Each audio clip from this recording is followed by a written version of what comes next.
Influencerja e njohur Vesa Vllazaliu dhe futbollisti kombëtar shqiptar Mirlin Daku kanë vendosur të japin fund thashëthemeve duke konfirmuar lidhjen e tyre. Lajmi u bë publik përmes një postimi të Vesës në rrjetet sociale, ku ajo ndau disa momente të afërta me partnerin e saj. Në fotot e publikuara çifti shfaqet duke shkëmbyer puthje, ndërsa në një tjetër postim Vesa ka treguar një buqet me trëndafila të kuq, dhurat nga Daku me rastin e përvjetorit të lidhjes së tyre.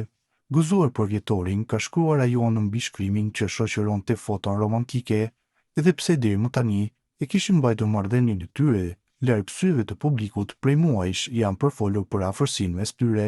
Madje Vesa është parë disa herë në tribunat e stadiumeve duke përkrahur Dakun në ndeshje të rëndësishme. Përfshirë edhe përballjen e Shqipërisë ndaj Letonisë në Air Albania. Heroi fitores së Shqipërisë në Leskovec, Rejmana i zbuloi se Miloš Milojević e përgëzoi për golin e shënuar kundër Serbisë. Përfaqësuesja serbe u mund nga Shqipëria më 11 tetor me rezultatin 0-1 dhe këtë dhuratë për të gjithë shqiptarët e bëri goli i Rejmanait. Festa e tij me duart në formën e shqiponjës acaroi edhe më tepër se goli serb, por kjo pak rëndësi ka për ne. Pasi u rikthye në futbollin e klubeve, Rejmana i ka deklaruar se Miloš Milojević, i cili është trajneri i tij në Sharjah me origjinë serbe, e kishte përgëzuar për golin e shënuar gjatë ndeshjeve të kombëtares. Marrëdhënia ime me trajnerin Milojević është e shkëlqyer, e kam respektin maksimal për të.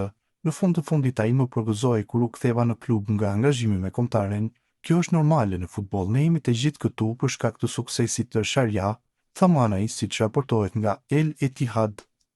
Ndërkohë, vlen të theksohet se Manaj ka shënuar edhe në ndeshjen e tij të parë pas rikthimit për klubin e tij në fitoren 2-0 ndaj Al Dhafra. Federata Slovene e Futbollit ka njoftuar të gjithë tifozët e saj se nuk do të lejohen të hyjnë në stadium pa pasur ndonjë simbol të Slovenisë ose kombëtare slovene. Nga frika se biletat po blihen nga tifozët shqiptar, Federata Slovene edhe ndaloi shitjen e tyre para pak ditëve, ndërsa sot informoi se i tërë stadiumi është i shitur. Megjithatë, ajo që ka rënë në sy është edhe vendimi i çuditshëm i Federatës Slovene që ka konfirmuar se përpos në sektorin e mysafirëve, askush nuk do të lejohet të hyjë pa simbolet e Slovenisë. Më pak se një muaj nga ndeshja eliminatore e kombëtare së Slovenisë në kualifikueset e Kupës së Botës 2026 janë shitur të gjitha biletat për përballjen mes Slovenisë dhe Kosovës.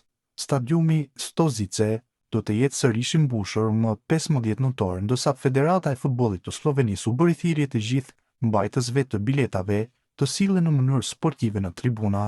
Hyrja në stadiume për jashtim të sektorit të tifozëve mysafir do të jetë e mundur vetëm me simbolet e Slovenisë dhe të kombëtare slovene, njoftoi Federata. Kujtojmë për Kosovën, përballja ndaj Slovenisë do të jetë jetike pasi me një pikë të fituar do ta siguronte edhe matematikisht play-offin, derisa nëse fiton dhe njëkohësisht Suedia e ndal Zvicrën, atëherë hyn fuqishëm në garë për avancimin direkt nga faza e grupit për në Kupën e Botës.